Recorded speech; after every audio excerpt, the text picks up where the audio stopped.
This is Editing FNL. Tell you guys like this video and subscribe, or I'm coming to every single one of your houses and making you watch the next series of video, which is going to be 10 NTRs. You're going to watch all of them with me right then and there. So like this video right now. Do it. I don't see you not doing it. Do it right now. Hurry up, hurry up, hurry up. Wow. This puts a new spin on the phrase lab-grown meat. Lab-grown meat is now a double entendre. What's up, guys? We're level 47 and welcome to Watch for the Plot. What do I essentially do is stroll through the catacombs, the darkest parts of the internet, to find erotic videos and criticize them on the internet because no one else wants to see me do it in real life. If you like that, subscribe for more. I decided to watch this before work and my soul hurt me so much it took me an entire 2 weeks to finish the other episode. It was only 2 episodes. It was only 30 minutes. And I'll be honest, I needed that break because this monstrosity took it out of me. I think I say this every single time I watch a show that is just live league animated, but this is the most gruesome and experimentally grotesque show I have reviewed to date. Pigeon Blood? No. Night Shift Nurses? No. Dark Love? No.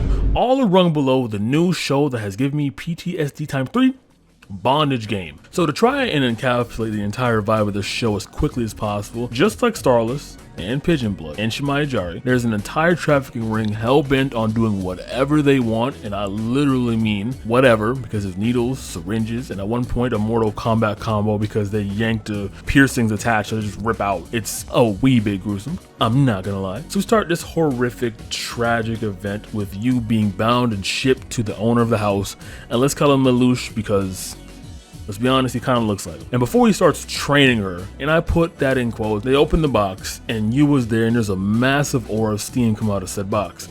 And they're implying that she's been in there for a minute. And obviously they do this to show the amount of sewer fluid we are about to see in this series. Scat for days. I'm pretty sure minute by minute, frame by frame, there's more scat in this show than there are songs underneath the scat genre. I really feel like this is a fever dream of a show that is only made to make you feel anguish, disgust, and pain.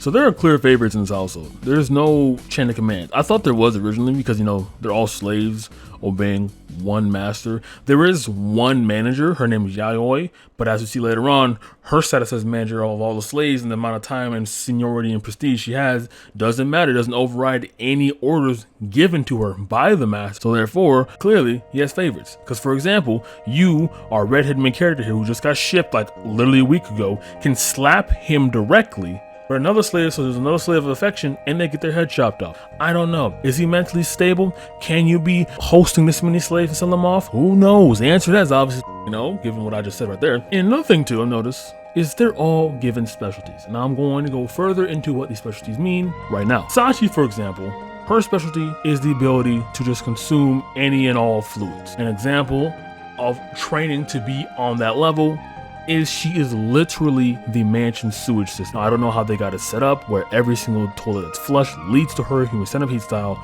but they did it somehow.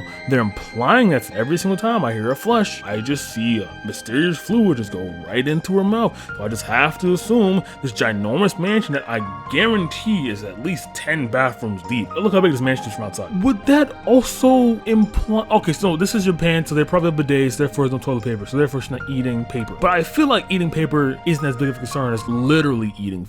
I'm just getting the weeds here because it just has me thinking like for quite a bit. Anyway, we see Sachie there. Now, apparently that's not supposed to be a punishment, it's supposed to be for her training. So the art of the anima ninjutsu falls on one person's shoulders.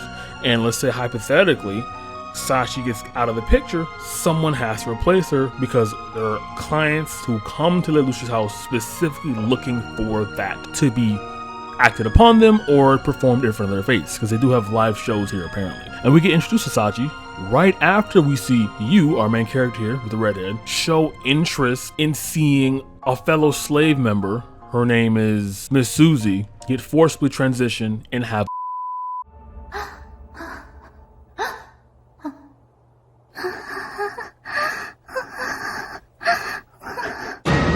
and when Lelouch throws you into the cage with Sachie, Sachie shows slight affection to you, you responds back, and Sachie starts getting relentlessly beat.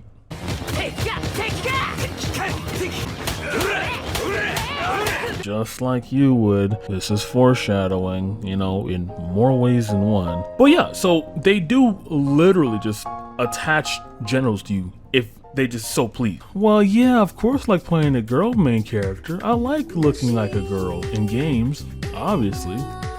Word? Give that man some estrogen.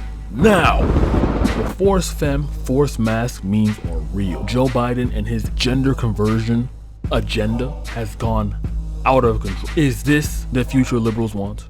You've done well so far, but up until now, I've only been using a mere 5% of my power.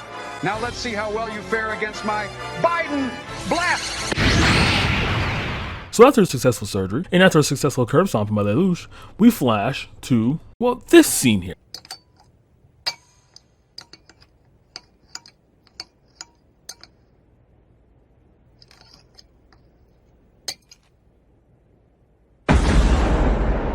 You have to wonder, why is Lelouch eating food? Up until this point, we haven't seen him eat anything at all. And it was right after his flashpoint of anger of someone showing affection to other slaves. Like, you don't just get hungry after beating someone, do you? I'm not a domestic abuser, I wouldn't know that per se. Maybe we should ask Ray Rice or Miles Bridges. But that's suspicious, isn't it? And come to find out that the food he's eating is Sachie. That's right. So shortly after getting beaten within an inch of her life, Sachie's given another assignment to take care of you because you got put through the ringer, got trained again with her new attachable appendage, and they decide right there. Obviously, Lelouch finds this out, punishes her by Mortal Kombat fatality, and shows Sachie's decapitated head right in front of an unconscious you.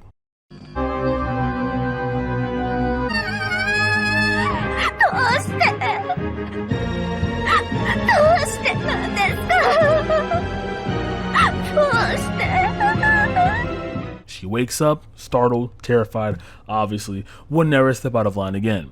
Or that was the plan originally. And after receiving such horrific, dreadful news, remember when I mentioned that someone has to be the #1 and only anima ninjutsu user in the mansion? Well, guess who so happens to know enough about the ability you does? She was right there when Sachie was ingesting all of it. She solves most of Sachie's sessions, and she was the closest to her, so it was the best thing. This is the nice thing Lelouch has ever done to these slaves, by putting them in the position of their dead friends that he killed because they were close to each other. Isn't that that is a wonderful guy. That's a fantastic, amazing guy if you ask me. So now in her position, there's another new girl. Her name is Kaname, and she's going through the same things. However, her talent is to produce the sewer fluid on command. So the combo would be Kaname would just and then you or Sachie beforehand would just eat it, and that would be the entire show. But of course, can't put two enslaved people in the same room with a similar situation and expect them not to bond, because if they don't bond, they end up like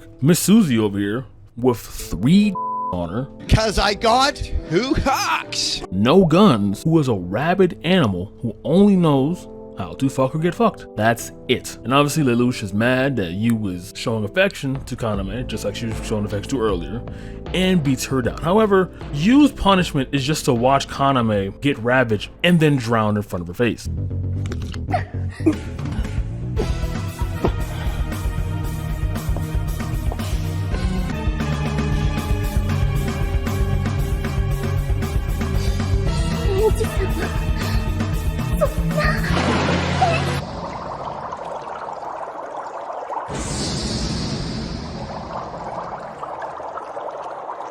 Beautiful, fantastic, wonderful, amazing, exhilarating. So we're halfway through the second episode, surprising. And now we're gonna get to the very interesting part of the series. We see Yaoi punishing Misuzu for enjoying being, and this set of Epstein apostles like, I'm bored. She's enjoying her time here. I can only enjoy myself when, I'm not gonna say that sentence, I'm Megalo. Give me your manager, please. And I'm not gonna lie here, in an alternate universe where I see a drug-crazed Filipinous woman with no functional mental capabilities, I'd be like, whoa buddy, that's too far, time to log off. But obviously, either I enjoy this, or I have to see any and everything to the end. I'll let you decide which is true. Now before the final act, the final show that I mentioned beforehand, like how Pigeon Blood does, they have to do irrelevant test runs that are unrelated to the finale that we're going to see, because they have to meet the quota of all the fetishes out there to sell as many copies of this show as possible. This junk went triple platinum in the Gooner Nation. Shout out to you guys. And the best way to start off this quota is with inflation lactation combo. Funnily enough, before this episode, I was talking to food loving cockmaster check his channel out by the way, he asked if I have ever watched any hentai where they are, engage themselves with the nipple. And me being a normal human being, I obviously said no. Why the hell would I? And to my chagrin, 7 minutes into this episode and into this series, 37 minutes, I now have my eyes christened with some of the oddest form of media I've ever seen crafted. So it begins with Yaoi, obviously, just being handed to Epstein's apostle by Lelouch, no hesitation whatsoever, Omegalo. I thought she was a higher up, apparently not. And they inject her with an aphrodisiac that enlarges her breasts to the point they look like yoga balls. And whenever other clients are near or engaging themselves with her, they look like Stanley from South Park when he had the testicle cancer. And there was a moment where they have a montage of them drinking breast milk from her directly. And the way they extracted this breast milk is in this convoluted pipe system that wraps around the room and goes into these like barrel like containers that you would use for beer on tap. And they're just drinking jugs of it as if this is just God's nectar itself. And from what I can assume has been 2 to 3 hours, given the amount of cups lined up, they could have turned on the Chiefs game and watched the Broncos get curb stomped and have enough fresh milk on tap to finish the game. I don't know how physically she was able to produce enough milk to satisfy 7 grown men to have multiple cups on tap, no innuendo whatsoever that one. Like literally, how is that even possible? But I guess again, unregulated drugs go burr. So many liquids, so little care to anything but the concept of seeing gargantuan deities taking over my screen 24/7. It was mind-boggling. And after that, we immediately flash to another scene, no breaks. In the next scene, we see the new recruit Kaname getting force-fed actual food for once, which I'm surprised I have to mention that, because 2 seconds later, she gets so full, Lelouch pushes on her stomach. Like the one thing that is just mind-blowing to me as well is there is no breaks. This is all succession, no comic reliefs. It's back to back to back. It feels like I am being ensnared Clockwork Orange style, but I have to see it through. This is almost insinuating that I'm enjoying it and voluntarily strapping myself up to watch it. And you know what, again, I will let you be the judge of that because I'm not answering that question. No matter what I answer, I will be seen as guilty. And there we are. What all this led up to, what the entire point of this show was about. So, how are we gonna introduce this entire show, Lelouch? Let's break it down, shall we? And so it seems like he's about to kill you for being a pain in his ass. Now, could he have killed you a week, 2 weeks, 3 weeks ago? Yes, but for some reason he held on to her, even though she didn't show that much potential of being an obedient slave, which is kind of the whole point of this whole venture, is to ship them out or have clients come on them.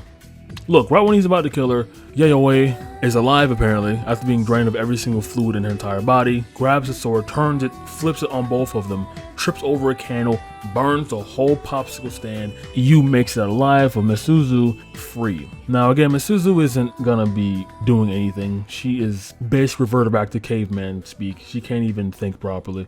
However, Yu is not free. They're insinuating this is a good ending, but wouldn't that mean all the slaves that were in there are just dead as well? So there are dozens of slaves just dead in there. This is quite possibly the worst ending, because either this means that Yu is eventually going to kill herself, given the amount of horror and torture she's been endured, or she's going to turn into another slave master, try to get over the fact, or she could just be a good person. We don't know, because it just ends on them like that. I kind of wish they would have explained what happens to Yu, what she does with her life now that she's free. Again, not of her own volition, but someone had to save her, because again, the whole point of this was she was there for eternity or until she was killed. Now that she's freed after being put through so much, what is her life like now? Nobody knows. And honestly, with that type of ending, it fits this show because it is utter tomfoolery. All right, guys, I don't have an outro, but if I did, it wouldn't matter because no one makes for our video. Good night. Again, I don't even know how to explain what I watch. Like, usually with shows like this, I can like rant about it for days because I can actually like make a full, succinct, thorough pattern from point A to point B. But this goes point A to point A, point B to point A, point B to point A, 3, 2, 5, 7. It's just fractured. And this fracturing without the pieces to put together makes it seem like it was just one fever dream stream of consciousness show that was put together because again they need to fulfill the fetish to sell as many people as possible. Don't watch this. Alright guys, see you. Now +1 fuck 12. Like my bitches been in bell. Ain't no snitch, so I won't tell. Big and super duper firm. With my wrist till that shit swell. Fuck all these niggas, I'm giving them hell. Bitchin' that work like I be in retail. Free all my niggas, I'm posting that bell. Chasing my dreams, I will always prevail. Petty ass niggas say chopping that hell. Listen that red with this.